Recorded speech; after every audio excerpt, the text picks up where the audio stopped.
नमस्कार दोस्तों, मैं हूं गौरव। स्वागत करता हूं आपका लेसन 1.7 में।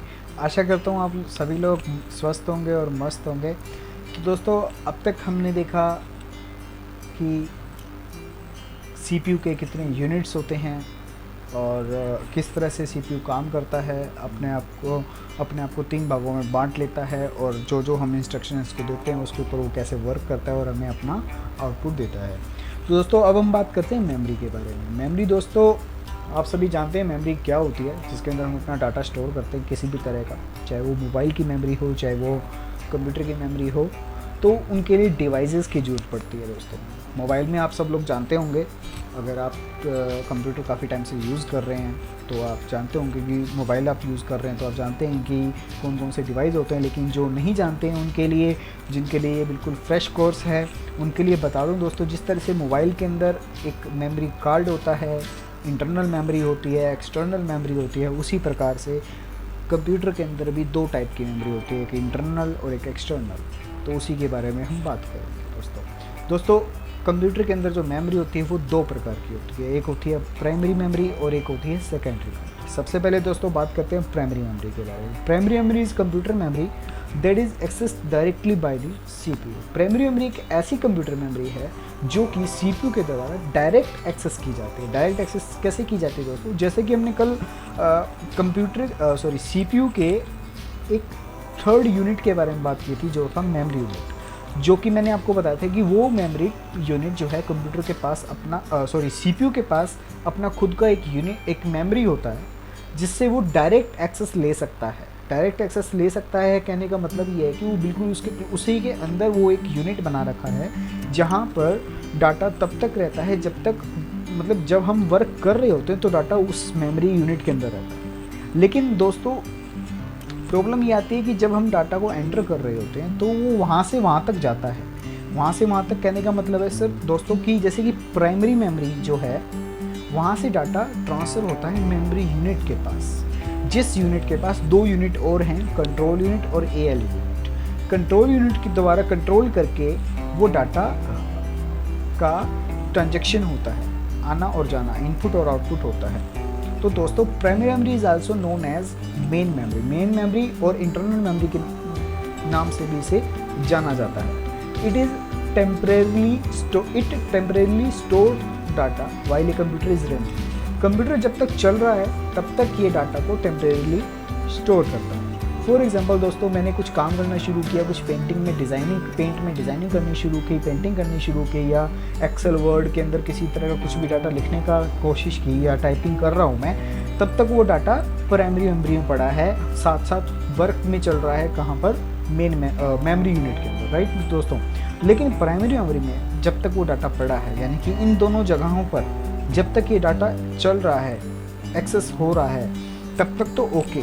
लेकिन अगर मैंने उस काम को करते करते अपनी एप्लीकेशन को, जिसमें मैं काम कर रहा हूँ, उसको क्लोज कर दूँ, तो वो डाटा वहाँ से रिमूव हो जाएगा, वापस मैं उस पर काम नहीं कर सकता, वो मुझे मिलेगा ही नहीं वापस। तो इसलिए कहते हैं कि जो प्राइमरी मेमोरी मेन मेमोरी इसलिए कहा जाता है क्योंकि हर काम की शुरुआत इसी मेमोरी से होती है। और टेम्परेरी इसलिए कहा जाता है बिकॉज इसके अंदर डाटा जब तक आप लिख रहे हो तब तक रहता है, फिक्स डाटा नहीं रहता है। अगर एक बार यहाँ से ये उड़ गया तो वापस आप नहीं प्राप्त कर सकते। Primary memory data is directly accessed by processing unit, और प्राइमरी मेमोरी का डाटा जो है वो प्रोसेसिंग यूनिट द्वारा डायरेक्ट एक्सेस किया जाता है। तो समझ गए होंगे दोस्तों प्राइमरी मेमोरी क्या होती है। प्राइमरी मेमोरी एक ऐसी मेमोरी होती है जिसके अंदर डाटा टेम्परेरी तौर पर स्टोर होता है, और यह तब तक रहता है जब तक हम उसमें काम कर रहे हैं। तो हाँ, एक दोस्तों और बात बता दूँ, अगर काम कर रहे हैं आप सेव कर देते हो तो वो डाटा वहाँ से चला जाता है। लेकिन अगर आपने सेव नहीं किया है, क्लोज कर दिया है, तो वो डाटा उसे प्राप्त वापस नहीं कर सकते।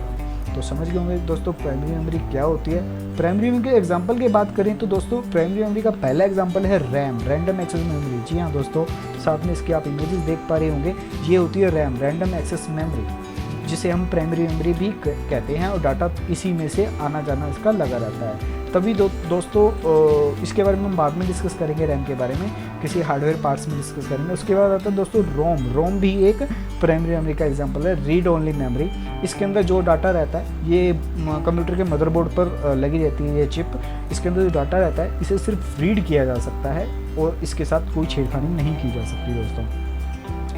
उसके बाद आता है दोस्तों cache memory. Cache memory is an extremely fast memory. Cache memory भी एक प्राइमरी मेमोरी का एग्जांपल है दोस्तों।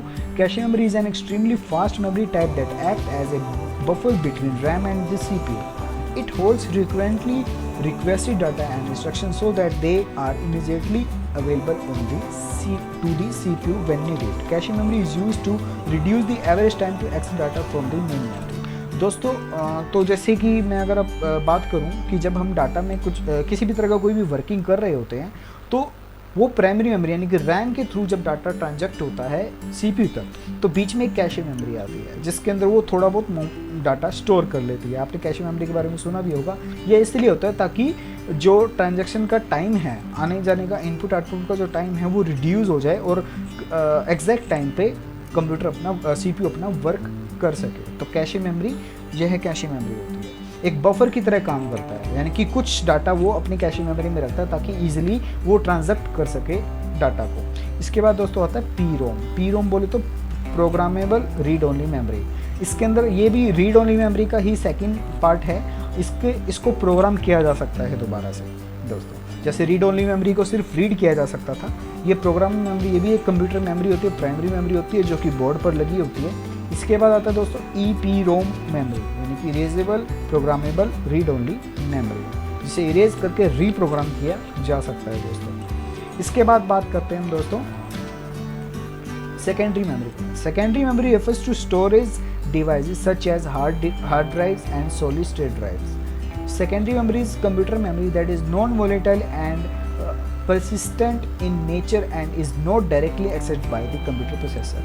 It allows a user to store data that may be instantly and easily retrieved, transported and used by applications and services. दोस्तों secondary memory की बात करें तो यह एक परमानेंट मेमोरी होती है जो कि प्राइमरी मेमोरी के बाद आती है। प्राइमरी मेमोरी में डाटा काम बताया था कि ये टेम्परेरी रहता है, जैसे ही डाटा सेव कर दिया जाता है तो वो प्राइमरी मेमोरी से चला जाता है, तो प्राइमरी मेमोरी से वो डाटा सेव होने के बाद सेकेंडरी मेमोरी में आ जाता है। सेकेंडरी मेमोरी का बेनिफिट ये है दोस्तों कि इसके अंदर डाटा परमानेंट लाखों करोड़ों सालों तक रह सकता है, इसे किसी पावर की ज़रूरत नहीं है।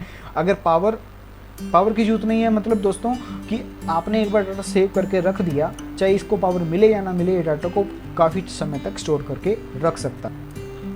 तो इसीलिए इसे नॉन वोलेटाइल मेमोरी भी कहा जाता है। और हाँ, दूसरी बात दोस्तों, इसके डाटा को प्रोसेसर के द्वारा डायरेक्टली एक्सेस नहीं किया जा सकता। यह यूज़र को अलाउ करता है कि यह यूज़र डाटा को कभी भी कहीं भी ट्रांसफ़र कर सकता है और यूज़ कर सकता है, डिलीट होने जाने पर वापस पा भी सकता है।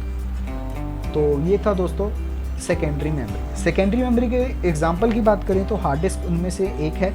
इसके बाद फ्लॉपी डिस्क है जो कि बहुत पहले यूज़ किया जाता था, अभी हार्ड डिस्क यूज़ किया जाता है। इसके बाद दोस्तों मैग्नेटिक टेप जो भी है एक एग्जांपल। सॉरी दोस्तों, यहाँ पे मैग्नेटिक टेप का एग्जांपल गलत पिक अपलोड हो गया, मैं एक बार दोबारा इसे अपलोड कर देता हूँ दोस्तों। तो ये देखिए, जो मैग्नेटिक टेप हम बहुत पहले यूज़ किया करते थे, ये है दोस्तों मैग्नेटिक टेप का एग्जांपल। तो ये है मैग्नेटिक टेप। दोस्तों आजकल जो चल रहा है वो एक SSD भी चल रहा है, मतलब सॉलिड स्टेट ड्राइव।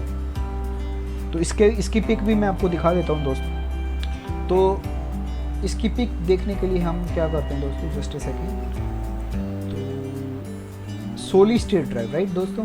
तो ये है सॉलिड स्टेट ड्राइव जो आज के टाइम पे जो लाइट इन वेट है और काफ़ी स्पीड इसकी अच्छी है।